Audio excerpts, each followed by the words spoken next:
Khotbah Jumat. Pada kesempatan kali ini saya selaku khotib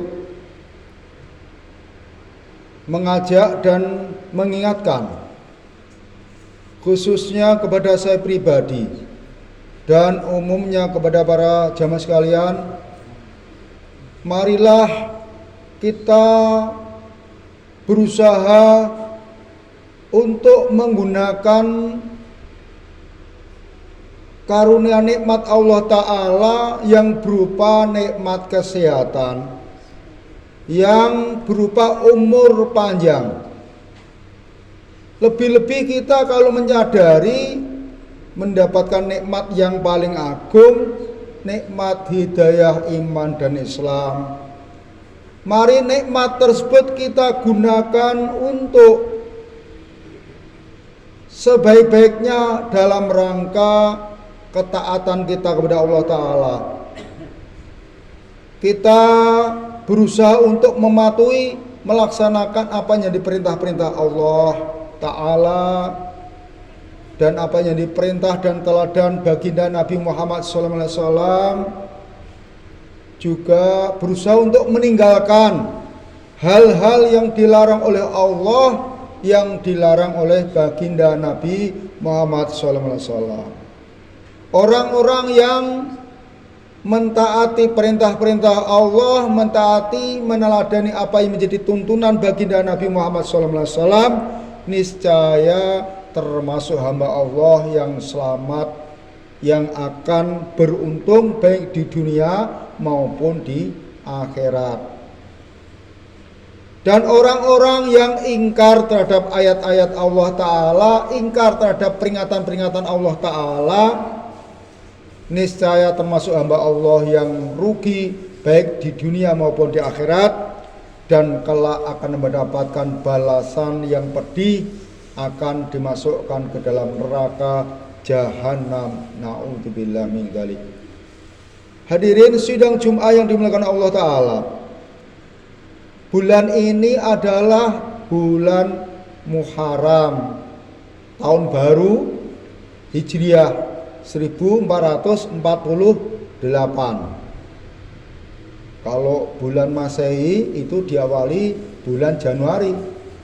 Kalau kalender Islam awal bulannya namanya bulan Muharram. Kalau orang Jawa lebih familiar dengan menyebut bulan Suro. Istilah Suro itu sebenarnya diambil dari istilah Arab di dalam kalender itu.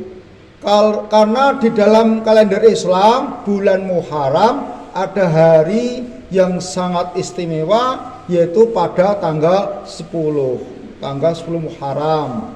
Tanggal 10 kalau Arab itu namanya Asyara. Asyara itu berarti tanggal 10.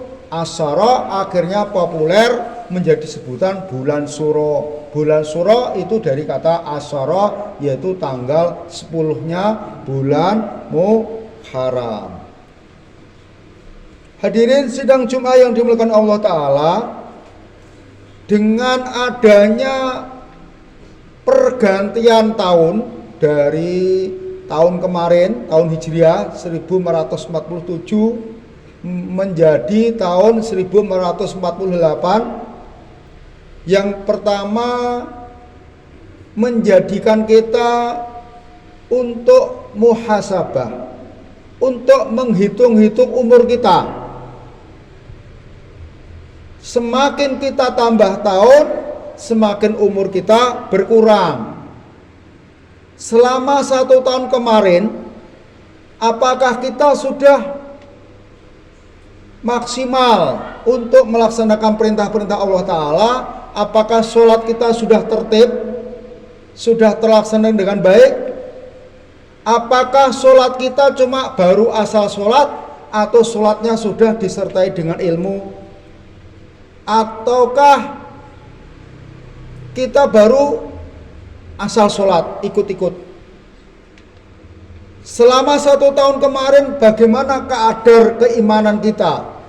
Apakah dawuh-dawuh Gusti Allah, dawuh Kanjeng Nabi serta-merta kita laksanakan atau kita masih banyak menawar. Dengan adanya evaluasi tahun kemarin, mestinya untuk tahun depan mari kita tingkatkan menjadi sesuatu yang lebih baik. Imannya, ketaatannya kita tingkatkan lebih baik. Sholatnya kita lebih istiqomah, lebih tertib. Ini yang pertama. Kemudian dengan adanya perubahan tahun Hijriah, sebenarnya ini menjadi suatu spirit, menjadi semangat bagi kita. Bulan Hijriah sebenarnya kita diingatkan bahwa orang Islam itu mempunyai kewajiban untuk berdakwah. Setiap umat Islam itu wajib berdakwah sesuai dengan kapasitas potensinya masing-masing. Yang mungkin punya kapasitas ustadz atau kiai atau guru, ya tentu dia berkewajiban untuk ngajar, untuk menyampaikan ilmunya, menuntun umat. Bagi yang tidak punya potensi jadi ustadz, jadilah kita menjadi orang yang mendukung, menyukseskan adanya majelis taklim, termasuk kita rajin mengaji. Itu sudah termasuk bagian kita mendukung adanya dakwah Islam. Kenapa bulan Hijriah dimulai bulan Muharram? Itu spiritnya adalah kita itu dakwah. Spiritnya itu kita supaya mau melaksanakan perjuangan. Karena gini, ada riwayat, ada sejarah. Awal muasal kalender Islam.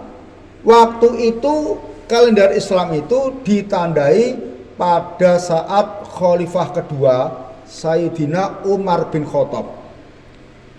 Pada waktu itu dimusyawarah bagaimana umat Islam supaya mempunyai kalender sendiri, mempunyai tanggalan sendiri.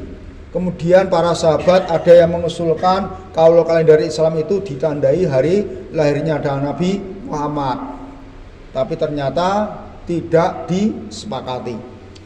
Ada lagi yang mengusulkan bulan Hijrah itu dimulai hari wafatnya Kanjeng Nabi Muhammad SAW. Ternyata setelah dimusyawarah juga tidak disepakati. Akhirnya yang disepakati itu bulan kalender Islam itu dimulai dari peristiwa hijrahnya Nabi dari kota Mekah menuju kota Madinah. Jadi awal bulan Muharram atau tahun baru Hijriah itu mengingatkan dengan peristiwa hijrahnya Nabi, mengingatkan dengan peristiwa bagaimana Kanjeng Nabi, para sahabat itu sepanjang hidupnya selalu berjuang, selalu berdakwah untuk mensiarkan agama Islam. Hadirin sidang Jum'ah yang dimuliakan Allah Ta'ala, itu tuh diantara hikmah daripada perubahan tahun Hijriah. Kemudian ada beberapa amalan, ada beberapa amaliyah yang baik selama bulan Muharram.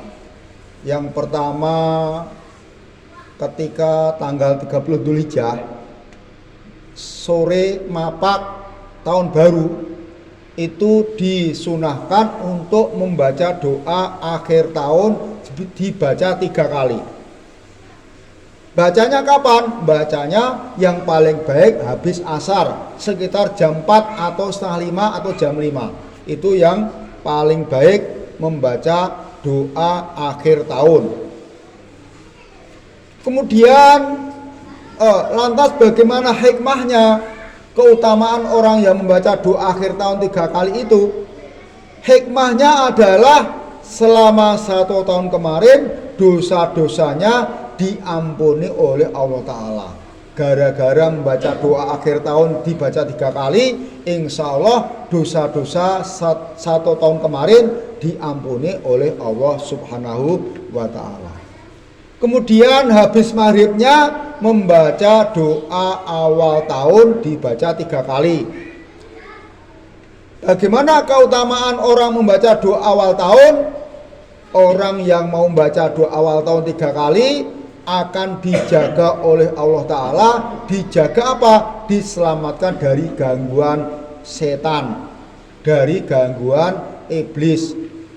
Karena Allah, dengan kita membaca doa awal tahun, Allah menugaskan 2 malaikat untuk menjaga orang-orang yang membaca doa awal tahun. Insya Allah selama 1 tahun akan dilindungi oleh Allah Ta'ala, diselamatkan dari gangguan-gangguan iblis dan setan. Kemudian ada amalan lagi, yaitu pada tanggal 10 Muharram. Di antaranya doanya ada hasbunallah wa ni'mal wakil. Itu dibaca sebanyak 70 kali.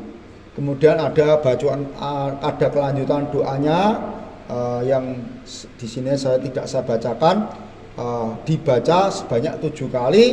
Lah amalan doa-doa itu dibaca 10 Muharram atau 10 surah.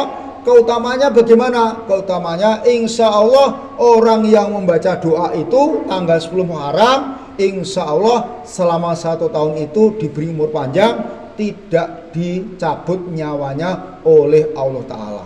Delalah wong gelem maca kuwi delalah tahun kuwi insya Allah orang mati.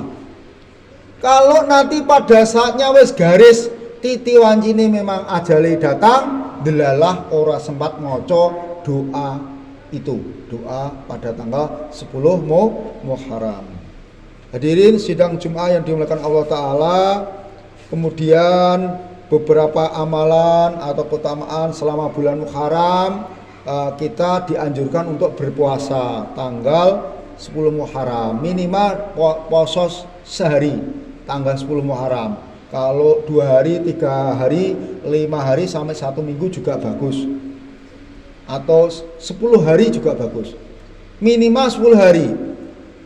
Utamanya orang yang berpuasa 1 hari, terutama tanggal 10 Muharram, itu pahalanya disamakan orang yang melaksanakan haji umroh sebanyak 10.000. Jadi dipadake wong 10.000 ibadah haji dan umroh. Itu gara-gara berpuasa 1 hari tanggal 10 Muharram. Juga orang yang ibadah puasa 1 hari itu ibadahnya seperti pahalanya orang yang berjihad, orang yang mati syahid sebanyak 10.000. Itu diantaranya luar biasa.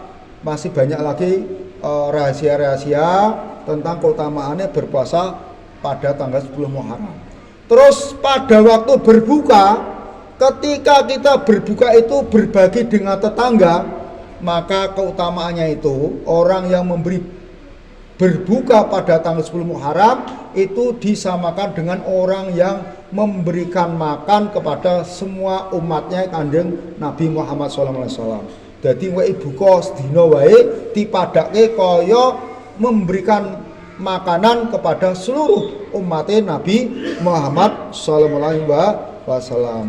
Hadirin sidang Jumat yang dimuliakan Allah Ta'ala, demikian 10 menit khutbah pada siang kali ini. Saya tutup dengan suatu hadis Kanjeng Nabi dawuh, Bismillahirrahmanirrahim, faman kanat hijratuhu ilallah wa rasulih fa hijratuhu ilallah wa rasulihi. Barang siapa yang melaksanakan hijrah itu adalah, kalau dulu Kanjeng Nabi itu pindah dari kota Mekah ke Madinah. Kalau sekarang hijrah itu adalah orang yang berpindah dari sesuatu yang kurang baik, pindah sesuatu yang baik. Kemarin ora taat, pindah jadi taat. Kemarin kokean dosa maksiat, ganti sesuk okeh ngibadahi. Itu termasuk hijrah. Orang yang hijrah seperti itu kok lillahi ta'ala, maka hijrahnya akan diterima oleh Allah Subhanahu wa ta'ala. Demikian khutbah yang saya sampaikan, semoga ada manfaatnya. Barakallahu li wa lakum fil Qur'anil azim wa nafa'ani wa iyyakum fi minal ayati wa dzikril hakim wa taqabbal minni wa minkum tilawatu innahu was-sami'ul alim fastaghfirullahal adzim wa lakum walidayya walidaykum walisa'iril muslimin wal muslimat fastaghfiru wa ya fauzal mustaghfirin wa ya najat wala najatat naibin.